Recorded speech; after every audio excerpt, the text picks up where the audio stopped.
She's right here.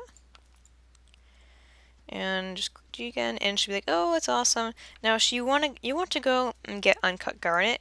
It's over this way. If you want to go the normal way, just walk down this path, walk along it, and then go across this path here into this general area. But I'm gonna just take the shortcut, which is up this hill.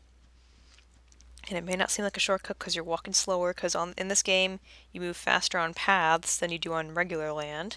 So it's generally advised to walk on paths, even though it might be kind of paraded by mobs. Actually, I don't know. I think paths are actually less paraded by mobs. Anyway, the shortcut is just to kind of glide off of here. It's faster.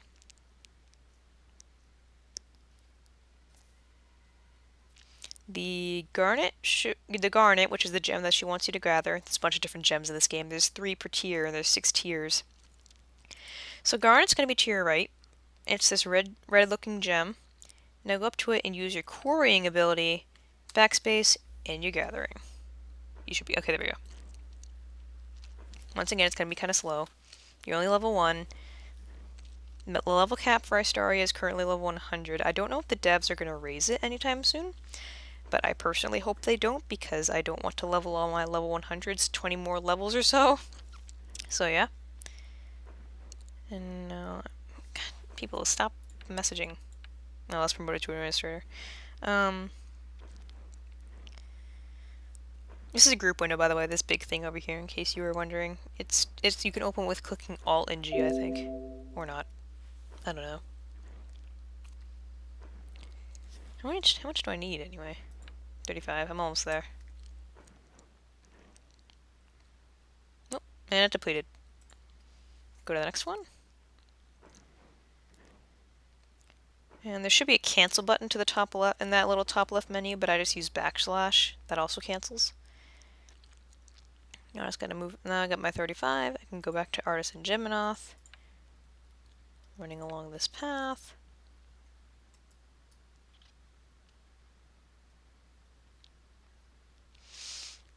Something to note in this game is that lava doesn't hurt you. Lava, the only thing that can hurt you in the environment by touching something is water, because you can drown in some water. Like some places, they just took out the drowning because too many new people probably drowned in it. But here, there's just you just don't worry about lava. You can just sit in it. It's actually solid. This is a 10-year-old game. You can't really expect that much from it. So greet Geminoth again. And she gives you the beginner cut gems formula. Gonna want to scribe that too. Hockey it. And so she wants you to make cut garnet. Now cut garnet, the garnet cutter thing, the gem cutter, it's in one of these two here. I'm honestly not sure. She tells you, but I didn't read it because it's just faster.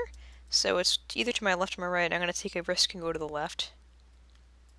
See where that goes. And I was correct. Okay. So the gem cutting bench here is you're going to want to go up to it, sit here, click the gem working, click your beginner cut gem, and then go to garnet. And this is just the same window. Make as many as you can, create, and you made it all and you got a bunch more experience. Now, you want to go back to Artisan Geminoth. There's a lot of walking back and forth in these tutorial quests. They're kind of monotonous, but it's okay. They get better later on. The initial tutorials are just a little nuts. There's one more after this that gets a bit more in-depth into crafting more than anything, rather than fighting, because fighting is pretty simple. Crafting is kind of complex. So I'm going to run over to Geminoth. Now, okay. So I'm not actually sure if he's he or she. I think it's she. So she wants you to use the 10 bars and 6 gems and dragon scale crafting to make the Skalkaar claw. This is your first weapon, your first claw. So you might want to save it for sentimental values if you stay in the game. I'm just going to hotkey it for now. So you're going to walk into here, or glide. Sit by the dragon scale forge. Use your dragon scale craft. And make the claw. You might... Sometimes I can actually make 2, I don't know why, but right now I can't. So just make 1, and now you notice you have it in your inventory here. It adds +3 primal skill, +3 tooth and claw skill. And so primal and tooth and claw are like basically I'll explain them in later, actually. Just want to finish this quest first. Oh, leveled up in crafting, as you can see. Now I just want to see a 20 sandstone slabs. That's going to take a while, so I'm going to probably explain the skill points now. Okay, I have 24 training points. Training points are things that you can just use to spec your character. You can, for a dragon, there are 1, 2, 3, 4, 5, 6, 7, 8, 9 things you can choose from. I'm not gliding. Okay, there we go. Dexterity is, I'm not entirely sure about this, so don't mark my words on this, don't quote me on it, but I'm pretty sure. Dexterity is your chance to hit and chance to evade in the same thing. I'm not sure about the evasion, but I know it's your chance to hit. And I think it also adds some damage, so if you want, you can put some into that. Evasion is your ability to dodge. I don't know anyone who has put many points into evasions. Oop, that's Garnet, not what I wanted to. But, I guess it's useful. I've never used it, simply because I just don't, I usually just crush things with melee fighters. So, am I close enough? Am I gathering? Yeah. So, there's focus. Focus is like dexterity, but it's for your magic. Your magic skills and spells, there aren't hugely many for a dragon, but there are some. Focus helps you hit better with them. Health is self-explanatory. It just ups your health. Each thing put into health just moves up your health by 1. Magic evasion is like evasion but for magic. Once again, never knew anyone would use that. Power is basically what helps your spells do damage. It's basically your main damage buff for spells. Primal is... Oh, that ran out. Primal is your mix, kind of. Primal is like your chance to hit and your power all in one, and it's also what most spells use to determine if you can scribe them. Oops, I got 50 slabs. Oop, typing in chat. Didn't mean to do that. Ah, stop it. There we go. No, what is it doing? God. So, oh, wait. Oh, no, never mind. I don't know what's going on there. Anyway, so, where was I? Oh, yeah. Primal is what basically bases your ability to use spells. Some spells require like 200 primal to use, other 300 primal, but usually you hit that by the time you meet the level requirement to use it. Sorry. And so strength is like power, but for physical. Strength is it just basically helps how much damage you do. It's pretty self-explanatory. And then Tooth of Claw is like primal, but for physical. It helps determine how much damage you do for your attacks, and also how well you are going to hit it. And Tooth and Claw is what determines your ability to use claws and stuff, because if I look up the Skalkaar claw here, it says Tooth and Claw greater than 1. So TP cost is the amount of training points. Sorry, someone just messaged me on Steam. Is the amount of training points it requires to put 1 into this, like 1 bit, like little stat change into it. So if I put if I click this once into dexterity, I spent 4 of my 24 training points. So my current is 45, and my base is 45, and my change was 1. So I got 1 point dexterity from 4 training points. Evasion takes only 3. Focused takes 4. Health 1, etc., etc. You can go down. So this character, I'm not sure what I'm going to spec her as just yet. So I'm going to hold off on that. You can do that. And also buyback points are basically just things you can take back the points you spent. So Geminoth again. So 10 sandstone bricks. Okay. Now we're going to want to go in. She also gives you another formula, so scribe it. And you're going to want to put it in here. So you have your sandstone slabs. I have 60 instead of 50. You're going to want to go into here. And your stone cutter is going to be to your right. And it's right over here. So when you level up, like, I'm sorry, I wasn't sure what I was going to go with that thought. I apologize. So let me just craft that, as per usual. Back to Geminoth. I really want to know what I was going to say. That's going to bother me now. That could have been important. Oh well. Could have been too important.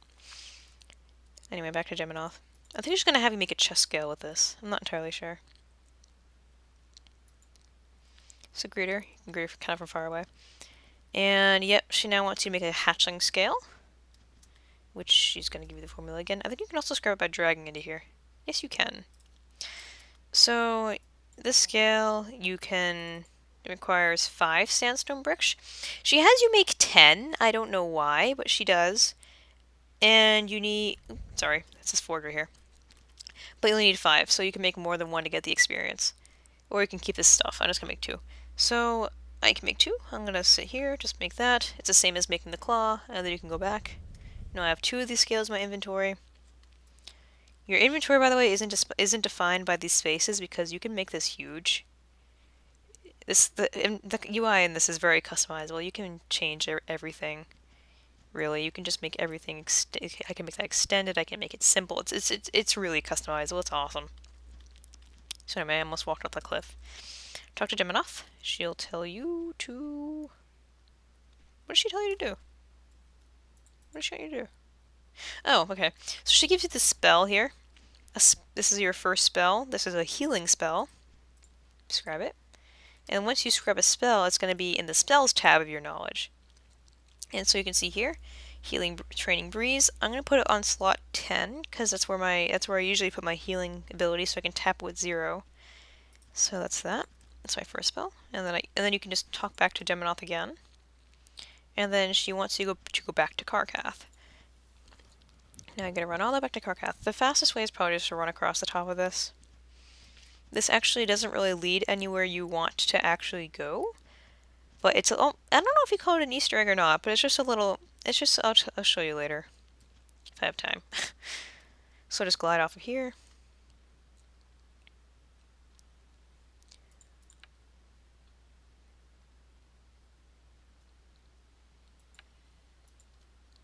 Here we are. Now he loads. And just greet him from here. And you just greet him again. Because then he gives you a quest. He wants you to go and kill beetles. He also wants you to equip your scale and claw. And equip things, you can either drag them onto the slot where they go. If you drag something around the place where you can put them glows, you can either hoard this or put it on your scale. You're going to want to put it on your scale slot.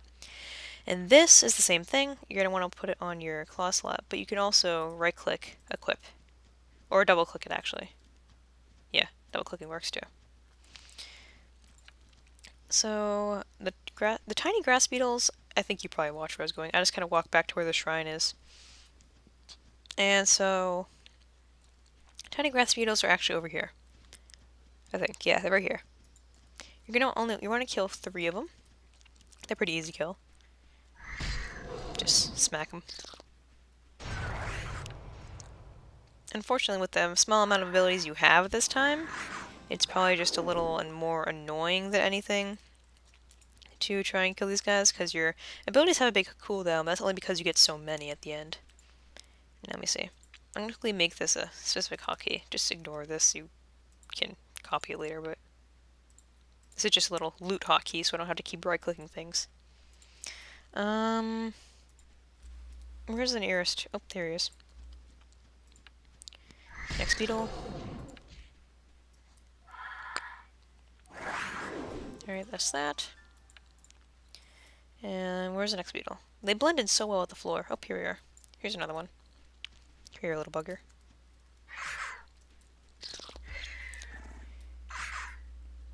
And let's see.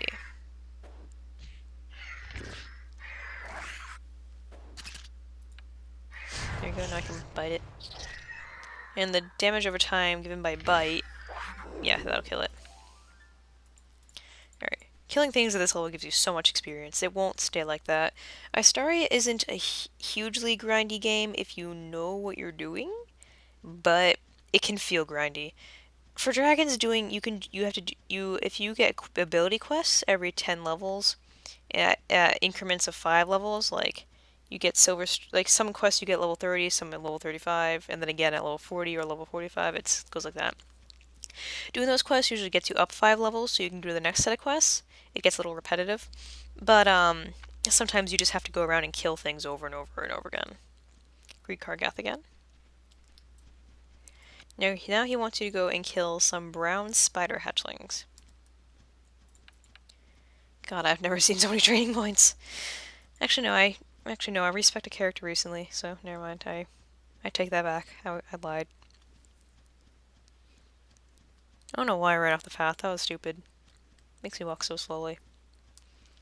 I hate the speed of hatchlings. It just takes so long. I feel bad for bipeds. They're stuck at the speed until they actually technique things. Let's see. The spider's over here. You probably saw them earlier. Here we are. If you are arachnophobic, you will hate this game because there are spiders that are as big as an ancient dragon, as in like as big as a bus. It's a little terrifying, and I don't like them. I try to avoid them.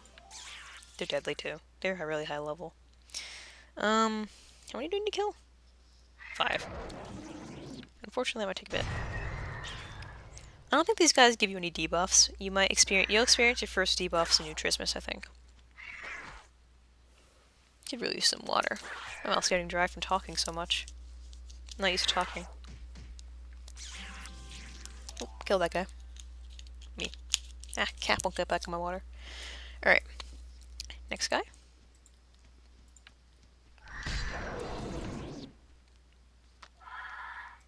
In case you wonder why I have no selection indicators, because I turned it off for now. I mean to turn it back on, but sometimes I just forget.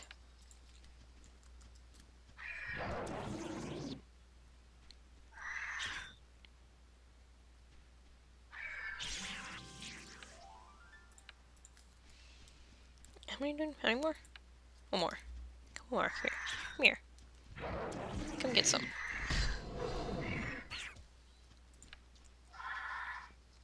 There you go. Now I'll hit level 4 with this. And yes, animations don't really stop when you keep walking.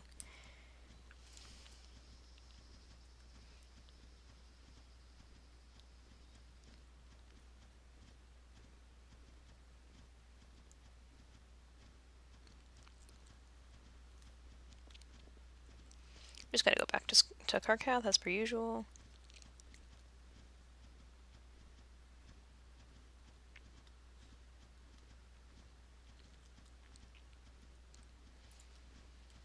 Let me see.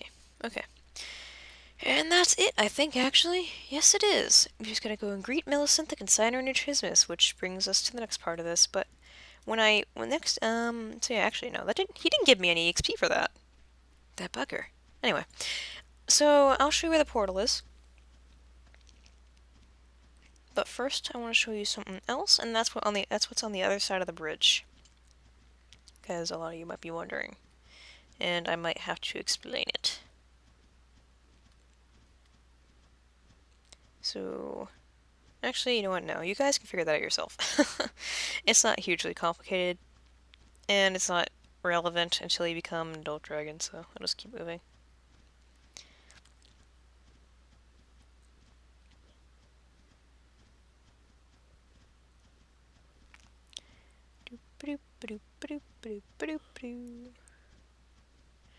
It's a long run to the portal. It's even farther than you've really ever been before. So...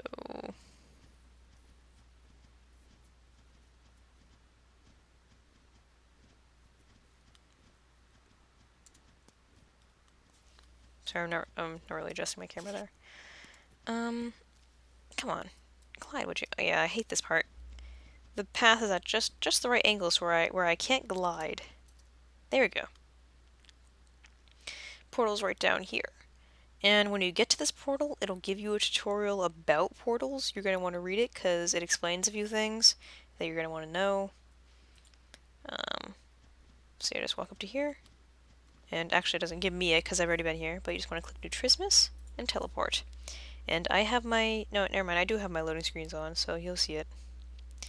And Istaria has kind of long loading screens because of just the age of the game and how they handle the world being moved around. So yeah. Anyways, that's all. And I will see you next time when I do New Trismus.